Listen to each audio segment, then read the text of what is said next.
Hello everybody and welcome back to the Kingdom Hearts 2 playthrough! It's time for us to begin the second half of our journey. Oh, good grief. And who would have left them for us anyway? Riku? You think? Just this feeling I got. Yeah! We're almost there! Hey, what if the Heartless are back again? I can't use the Keyblade. That would only help the organization. But Sora, I think you have to use it. If we don't fight them, the Heartless will keep on hurting folks. And so we kind of have the slight moral dilemma here of gotta kill the Heartless, because obviously if you don't, then they're gonna kill other people. If you kill the Heartless, then you're helping Organization 13, so you can not really win either way, so we've got to go with the best of two evils. And it's time for us to return to the Land of Dragons. I wonder how everybody's doing. Yuck!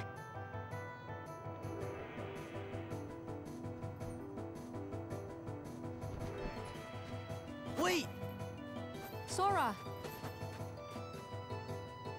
Mulan! Hey, no time to talk. We gotta catch that guy. I'm following him too. Then let's go! So, we're already straight into it. Now, pretty much in all the second visits to the worlds, they're all quite short. I think it's basically just, you know, you just go into it and you kind of only have like maybe a couple of fights before the boss. They are just, I think it's, you got through the meat of kind of the worlds, so they just want to rush you through the build up to the climax of the game. But having said that, there are some pretty damn awesome boss fights in this mix. There are also some less than awesome ones. One of which is far away, thankfully, but the boss that's coming up in this world's really great. I do love it a lot. It's a bit of a pain sometimes, but it's still great.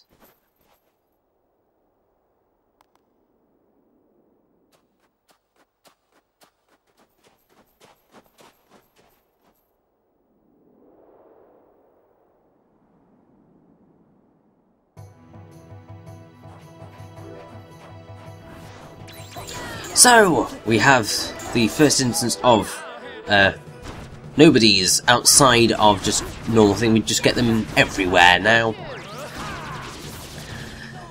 And the special form that we aren't going to be able to unlock until the end of the game requires us generally, I think you can only unlock it if you're beating up nobodies. Or at least that increases the chances, and the amount of Heartless you kill decreases your chances of getting it. It's all really, really stupidly complicated. But don't worry, we will actually be getting it, which was a great joy for me, because I struggled so much to try and get it when I first played the game. How come you're after somebody from Organization 13? What is that? The guy in black. One of the bad guys! I knew it. There's a rumor in the Imperial City about a spy in black, lurking in the mountains. I'd been up here tracking him, but when you arrived, I lost him. Oh. Sorry. Don't apologize, but I do wonder where he went.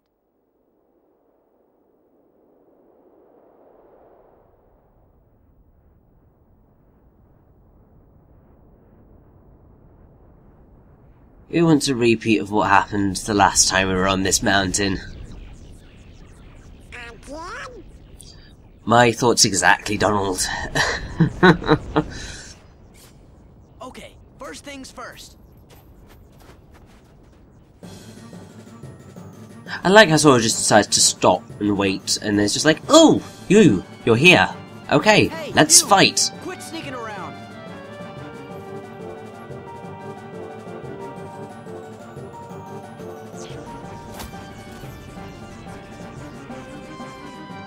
So what we get here is a rather hectic battle, because basically we have to defeat the mysterious man, all the while making sure that the Heartless don't kill us, and there's a lot of Heartless about.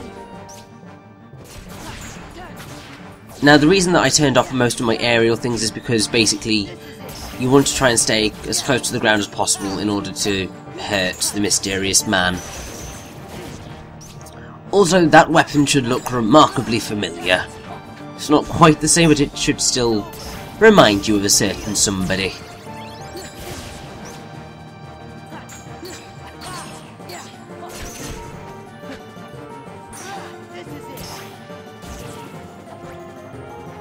Now, one thing that I have found to be a slight problem with the second visits to the world is that I don't think they throw nearly enough enemies at you. And by that I mean sort of in terms of making sure that you are at the recommended level for visiting the world. It's highly likely that you're going to kind of end up coming into worlds under-leveled, and then being just slightly over, perhaps, the limit by the time you're done. But you aren't going to be able to do the kind of expert grinding or kind of expert preparation that you were able to do in the first round of things. Also, don't worry if this fight takes forever, it's going to, and you don't even need to actually kill him, you just need to get him down to a certain amount of health.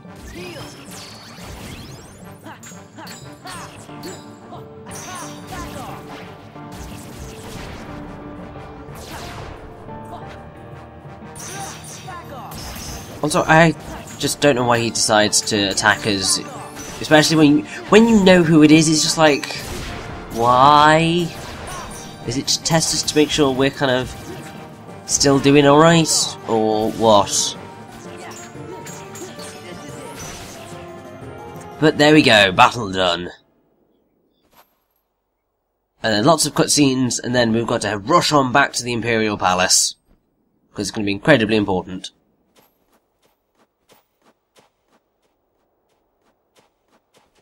That guy. No.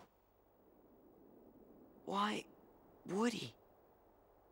Riku? Hey, Sora's not quite the dingbat I thought he was. Are you okay, Sora? Did you get him? No. He's gone. What? You lost him?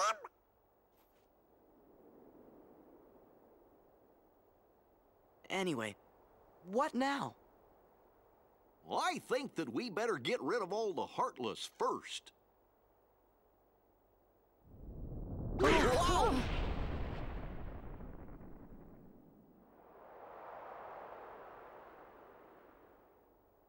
What was that? I think that was a boss fight waiting to happen. The mountain. Okay.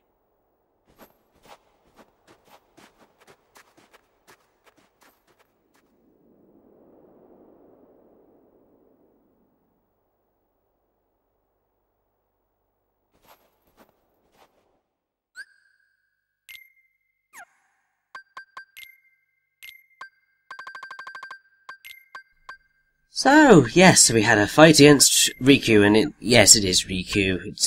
You should be able to tell because it is a Keyblade, and it does look remarkably like his old Keyblade, but it most definitely is not.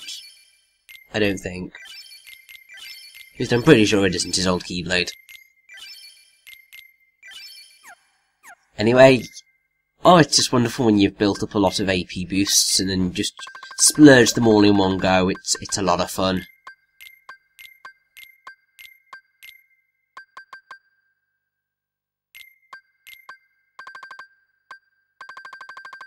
Although I have to say, what gets slightly frustrating is that, so a lot of Sora's attack abilities outside of kind of like explosion and aerial sweep and so on and so forth, they're not as useful as you'd think, unless you know the button presses you're doing. Because sort of getting the situations where they work is surprisingly rare. As I told you, boss fight waiting to happen. This is the Storm Rider, from what I recall him being called. And he's a pretty damn cool design. I love it. It's heading for the city. We've got to warn Shang.